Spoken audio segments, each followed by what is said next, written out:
They say that before a man loses everything, the world falls silent.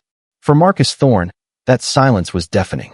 Standing on the rain-slicked pavement of 4th Street, he held a piece of paper that felt heavier than a mountain, a final eviction notice. In 12 hours, his 7-year-old daughter, Lily, would no longer have a bed to sleep in. Imagine the American dream turning into a nightmare in the blink of an eye. Marcus wasn't a lazy man. He was a veteran who had served his country, a father who had worked double shifts at the local steel mill until the gates were chained shut. He had played by the rules, but the rules had changed. Now, as the neon lights of the city blurred through his tears, he realized he was invisible.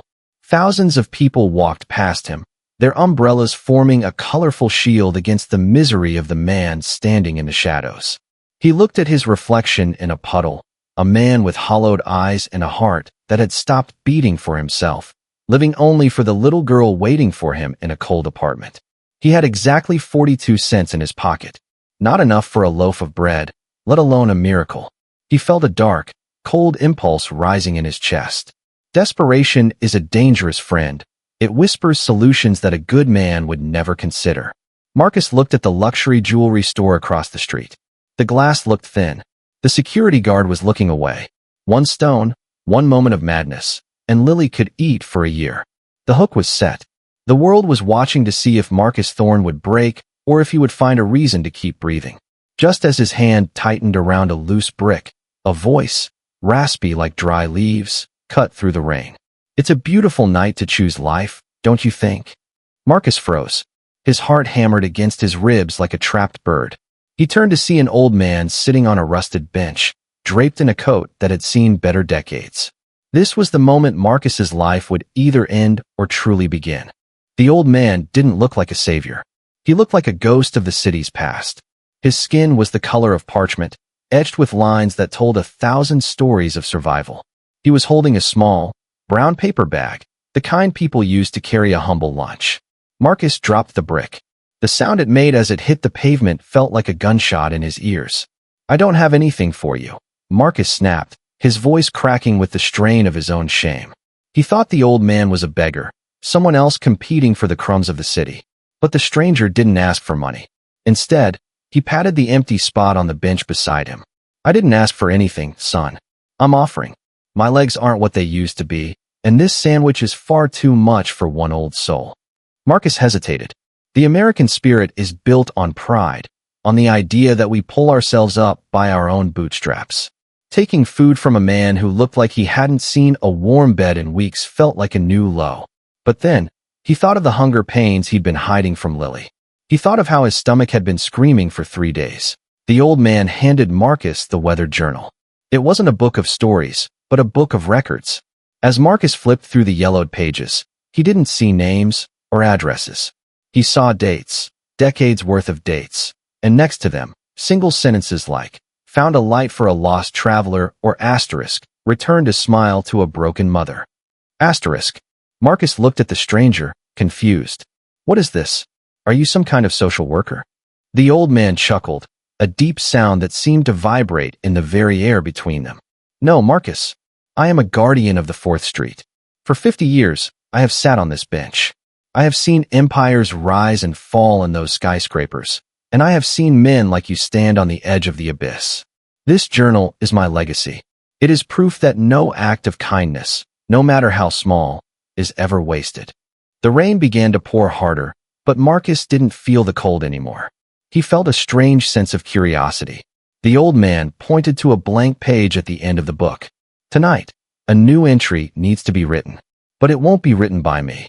It will be written by the man who refused to throw the brick." Marcus looked at the brick he had dropped earlier. It was soaking in a puddle, a symbol of a sin he almost committed. "Why me?" Marcus whispered. "I'm nobody. I'm a failure.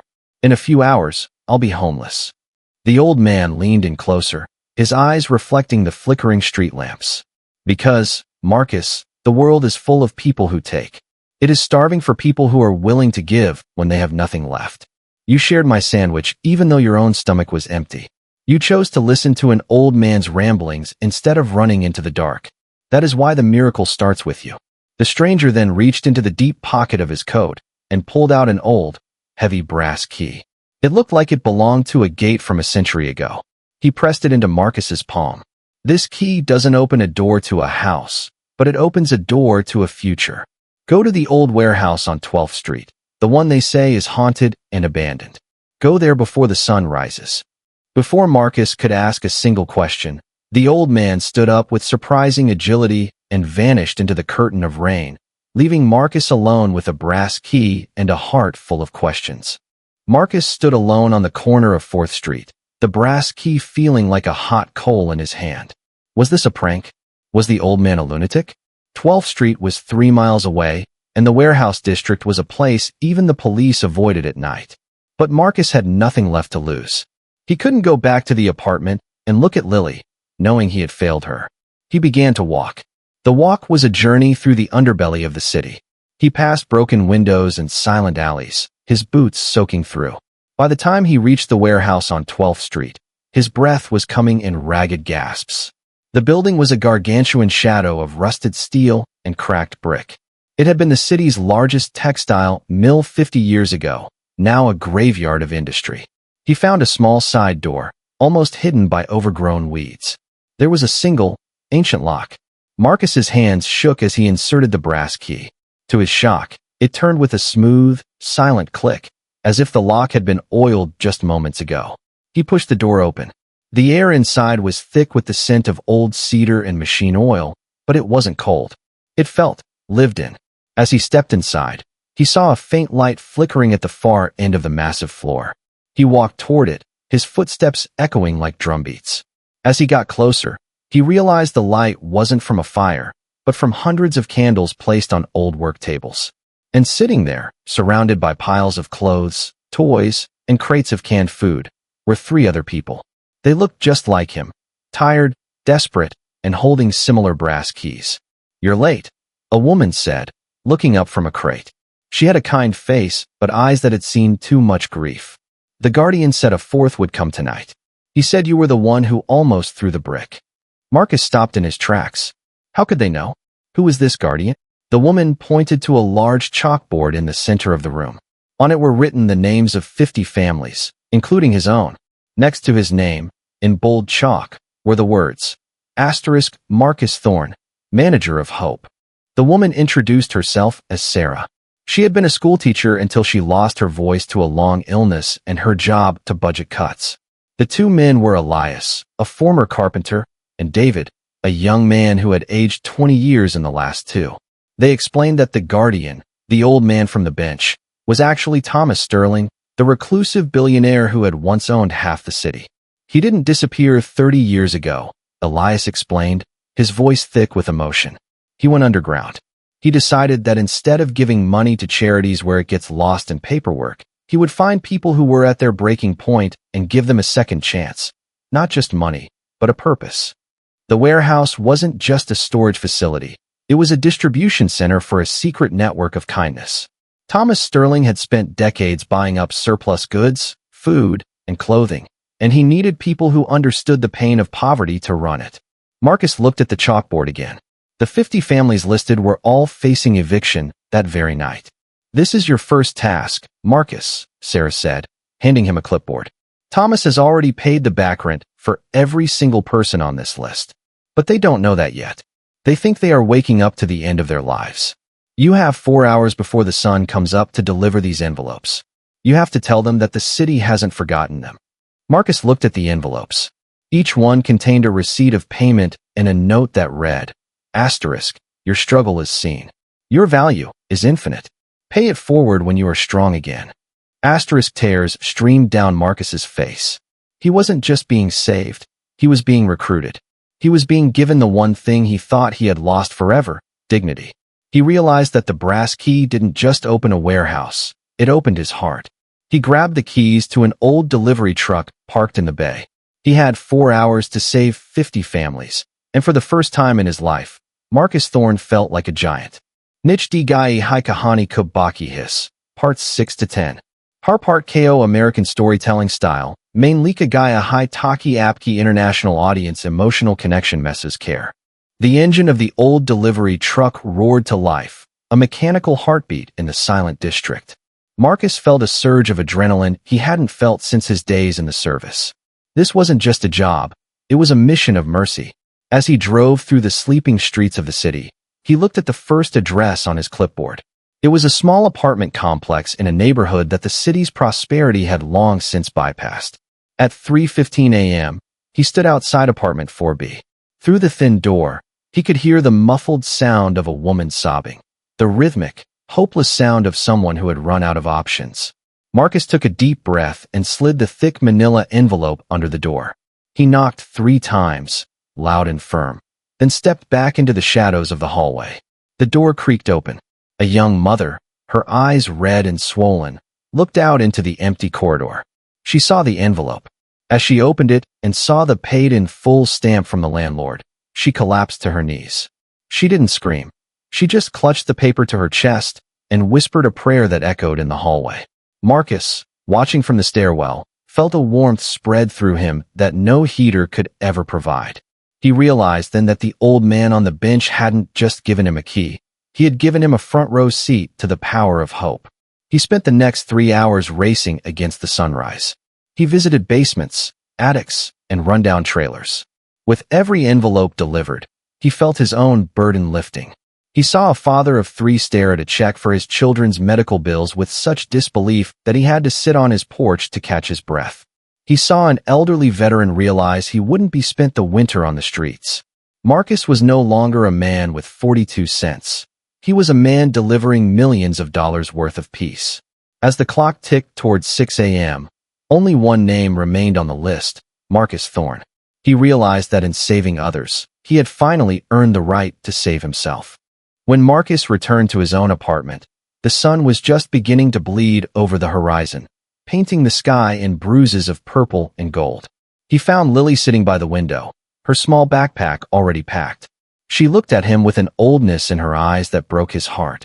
"Is it time to go, Daddy?" she asked quietly. Marcus didn't say a word. He walked over to her and handed her the final envelope. "No, Lily, it's time to stay." As she read the note from the guardian, her face transformed from a mask of worry into a radiant smile. But Marcus knew this was only the beginning. The brass key was still in his pocket, and he knew he had to return to the warehouse. He had a responsibility now. He returned to the warehouse on 12th Street, expecting to see Sarah, Elias, and David. But when he walked in, the candles were gone. The crates were still there, but the room was empty of people. In the center of the floor, where the chalkboard stood, sat the old man from the bench. He wasn't wearing the ragged coat anymore. He wore a simple, elegant suit, and he looked every bit the billionaire the city had forgotten. "You finished the list," Thomas Sterling said, his voice no longer raspy but clear and commanding. "I watched you, Marcus. I watched you at every door. You didn't just drop the envelopes. You waited to make sure they were found. You felt their joy as if it were your own." Marcus stood before him, the brass key extended in his hand. "I did what you asked. But why me? There are better men, more educated men." Thomas stood up and walked toward him. "Education can be bought, Marcus. But empathy? Empathy is forged in the fire of suffering. I needed someone who knew the weight of a brick in his hand and the weight of a daughter's future on his shoulders. I am an old man, and my time is short. This warehouse, this network, it needs a leader. It needs a guardian who hasn't forgotten what it feels like to be invisible." The offer was staggering. Thomas Sterling wasn't just asking Marcus to work for him. He was asking him to take over this Sterling Foundation, a multi-billion-dollar silent operation dedicated to the invisible poor. But with great power came a shadow Marcus hadn't expected. Thomas led him to a back room in the warehouse, a high-tech command center hidden behind stacks of old fabric. "To do this work, Marcus, you must remain as I have, a ghost," Thomas said, pointing to a wall of screens showing different corners of the city. "If the world knows who is giving the money, they will stop trying to help themselves. They will wait for the billionaire savior. But if the help remains anonymous, they believe in miracles. They believe in the goodness of strangers. Are you prepared to never receive credit for the lives you save?" This was the ultimate test of the American ego. In a world of social media and clout, Marcus was being asked to do the greatest work of his life in total darkness. He thought about the young mother in apartment 4B. She didn't need to know his name. She just needed to know she wasn't alone. "I'm ready," Marcus said firmly. But then, Thomas showed him one more screen. It was a video from 10 years ago, the night Marcus's wife had passed away in a crowded public hospital. Marcus gasped. Why are you showing me this? Thomas's voice softened. I was there that night, Marcus.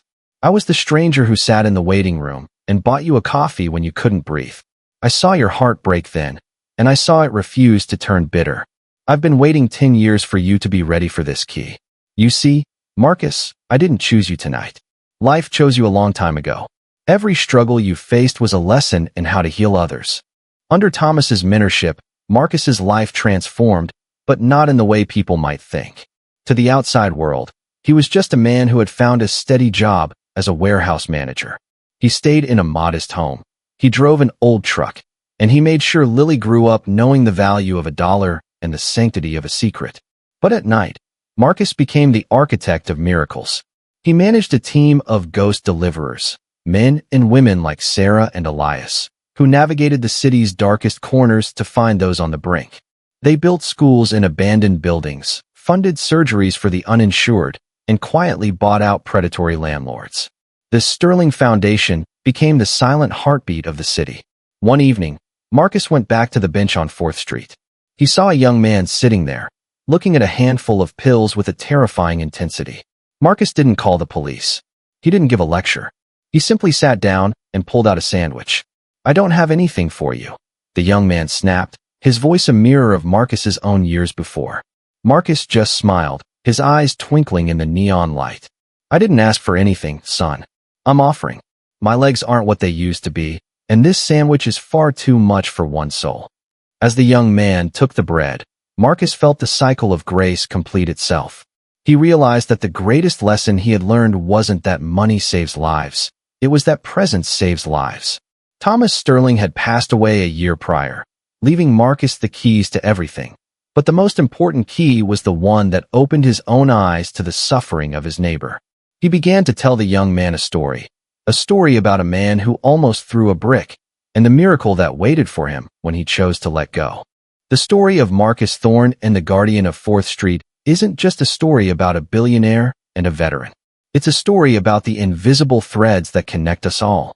In the years that followed, the city changed. It wasn't because the government did more or because the economy boomed. It was because the Guardian's philosophy began to spread like a beautiful virus. People who had received an envelope under their door 10 years ago were now successful. And because they had been saved by a stranger, they began to save strangers themselves. The young mother from apartment 4B now ran a daycare for single parents. The veteran from the trailer park spent his weekends building ramps for the disabled. The ripple effect of one sandwich and one brass key had created a wave of kindness that redefined the city's soul. Marcus, now an older man himself, stood on the balcony of the warehouse, looking out at the city lights. Lily, now a doctor who worked at the very hospital where her mother had died, stood beside him. Do you ever regret it, Dad? She asked. Regret that no one knows it was you who saved all those thousands. Marcus looked at the brass key, now worn smooth from years of use. Regret it? Lily, I am the luckiest man alive. Most people spend their lives trying to be seen. I spent mine seeing others. And in their eyes, I found my own reflection. I didn't need the world to know my name. I just needed to know that tonight, somewhere in this city, a little girl is sleeping in a warm bed because her father didn't throw a brick. As the video ends, the screen fades to black with one final message. Asterisk. The next miracle is waiting for you to be its messenger. Who will you see today? Asterisk. If this story touched your heart, please comment Guardian below and share this with someone who needs to know they aren't alone. Thank you for being part of our journey. Subscribe for more stories that remind us why we never give up.